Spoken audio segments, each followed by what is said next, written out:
Welcome back. Today we are going to be talking about relays, specifically the 8-pin relay.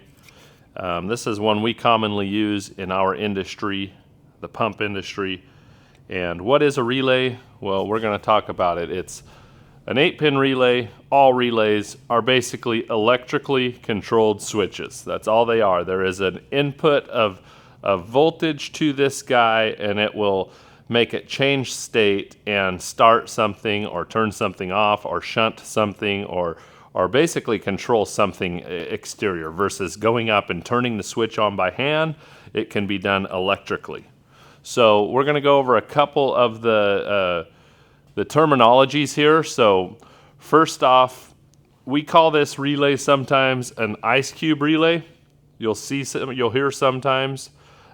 We have the relay base, which is right here. There are numbers on it.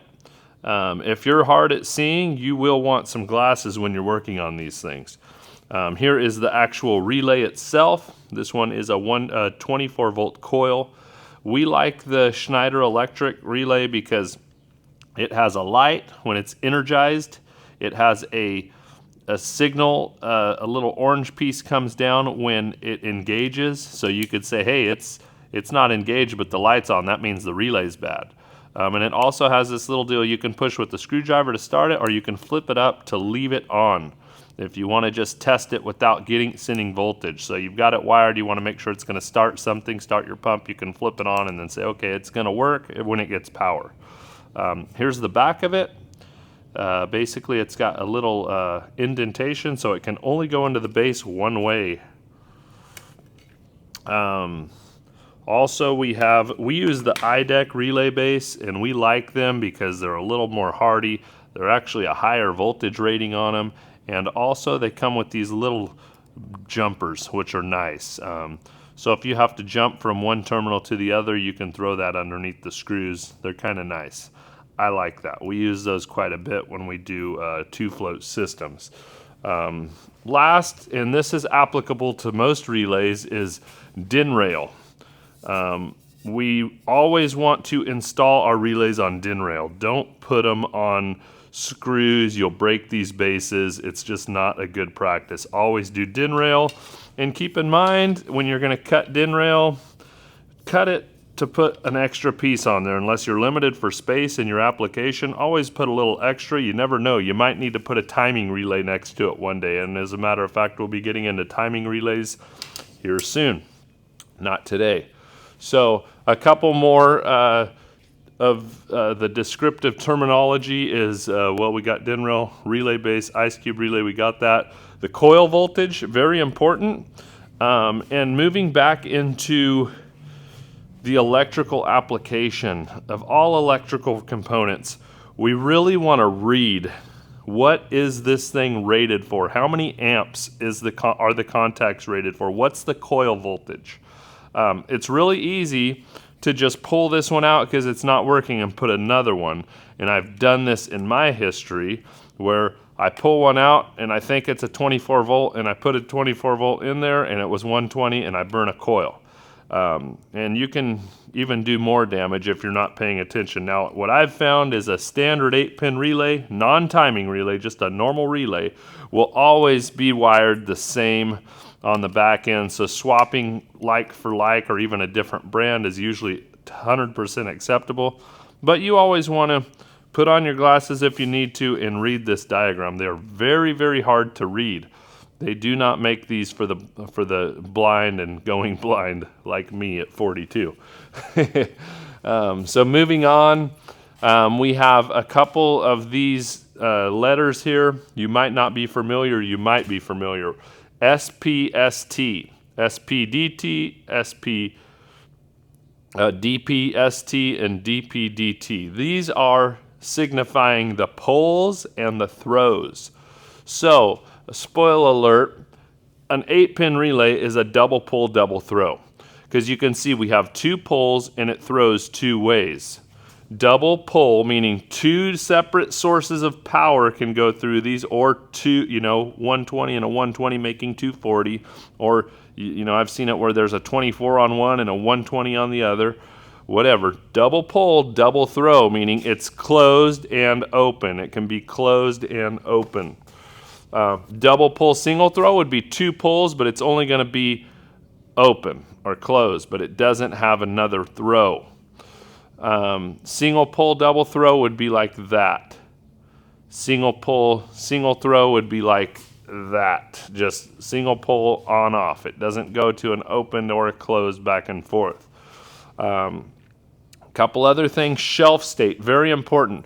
Shelf state is always signifying what the relay is when it's sitting on a shelf. So right now, with no power going to this relay, it's in shelf state. So that's how you read the diagram as well, because it does have an open and a closed circuit. So we have to understand that in shelf state, 1 and 4 are closed, but 1 and 3 are not closed. They're open. When you give it power, they will swap. So shelf state is very important, especially when you get into timing relays, because there's a bunch of different things. They open, they close, they time out. We need to know what this relay is in shelf state, because if we don't start with how it sits, then we can't wire it correctly. So in other words, if you're wiring a pump to turn on from a PLC down the road, your PLC would give power on 2 and 7. Power out of your auto would come to 1 and go to 3, and then when it gets power, it closes and starts the pump. But if you wire it backwards, it would be running all the time, and when it goes to want to start, it would shut off. So we need to know what shelf state is, very important. And shelf state is always what the diagram says. So when you're looking at your diagram here, that's shelf state. Keep that in mind. Okay, last two are NO and NC, very simple. Normally open, normally closed. There is a terminology for these that I like to always. Normally open is like that. Normally closed is like that. So those are diagrams and what would you call them? Little symbols that you might see in industry, and it's good to know. Normally open, normally closed. Okay, we're going to get into this relay a little bit. And I've kind of already told you how it all works, but we're going to just go through it. So on that relay base, that black relay base I showed you, there are numbers on it. 1, 2, 3, 4, 5, 6, 7, and 8. And those correlate back to the relay. So you can look at those and see those numbers on here as well. Now, many relays have other numbers. They're for other applications and other industry standards, but you will always find 1, 2, 3, 4, 5, 6, and 7, 8, and that's what we use in our industry. So don't get confused by the other numbers. Just exempt those. Don't use them. So back to the relay. 2 and 7 on an 8-pin relay base are always your coil. Now you can see it on here, but I'm not going to be able to show you through that video what it is. But 2 and 7 on your 8-pin relay base are always your coil. So this being a 24-volt coil, you would need a common to 7 or 2, and then a power to 7 or 2. So in this application, we'd bring our common from our doorbell transformer, let's say, and then our power from our doorbell transformer. And when you give that power, it changes from shelf state to an energized state. And we'll go over the actuation of these contacts in a minute. Then 8 and 1 are your commons, and then 4 and 5 are your normally closed contacts, and 6 and 3 are your normally open contacts. Now keep in mind, this is a double pull, double throw. So if you look at this, there's a pull there, right there, and there's a pull there, and then there's 2 throws on each pull. Double pull, 2 pulls. Double throw. On each pull, there's 2 throws, open and closed. And they both opposite each other when they energize. So let's get into the electrification of this relay. Let me get a pin here. So this is in shelf state right now. Between 1 and 4 is a circuit. If you were to ohm that out, de-energized, you would get that. Between 8 and 5 is a circuit. So shelf state, 1 and 4 are closed. 8 and 5 are closed. When you energize this, when you give power to this coil on 7 and 2, in this application it's 24 volt, these relays go that way. Now, between 1 and 4 is an open circuit, and between 1 and 3 is a closed circuit. Okay? Between 8 and 6 is a closed circuit, and between 8 and 5 is an open circuit. Keep in mind, not to confuse you, but between 4 and 3 there will never be a circuit, because when this opens and closes, it goes from one another. So that's why this is the common, because common is always there. You have to, on this side, well, let's just go on this side.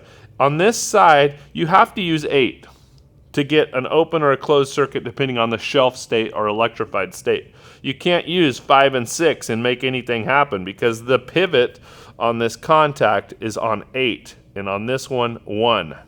So that's energized, and that's de-energized. And that's basically all that there is to learn about an 8-pin relay. Keep in mind what I said, that all 8-pin relays are pretty much the same. You can go to Grainger and get a Dayton. You can find an old one in some old junction, some old box. They're all the same. I haven't been able to find an 8-pin relay that wires differently. But that doesn't mean we don't look and confirm. We always confirm. In electricity, I want to be very clear with you, anybody watching, you never assume in electricity. It's real easy to do it. I've done it, and I've made horrendous mistakes. So never assume. Look at your diagram, get your magnifying glass out, get your glasses on, and just confirm. Make sure your voltage of your coil, of what you're taking out and putting in, is alike. If you're installing a new one, make sure you know what voltage is going to be needed on 2 and 7. We stock in our inventory a 24 volt AC, a 120 volt AC, and a 240 volt AC relay. And we do have 480 volt, but they're more of a power relay. They're a little different. They're open and not contained like these. So that's basically an 8-pin relay. I hope this helps, and have a blessed day.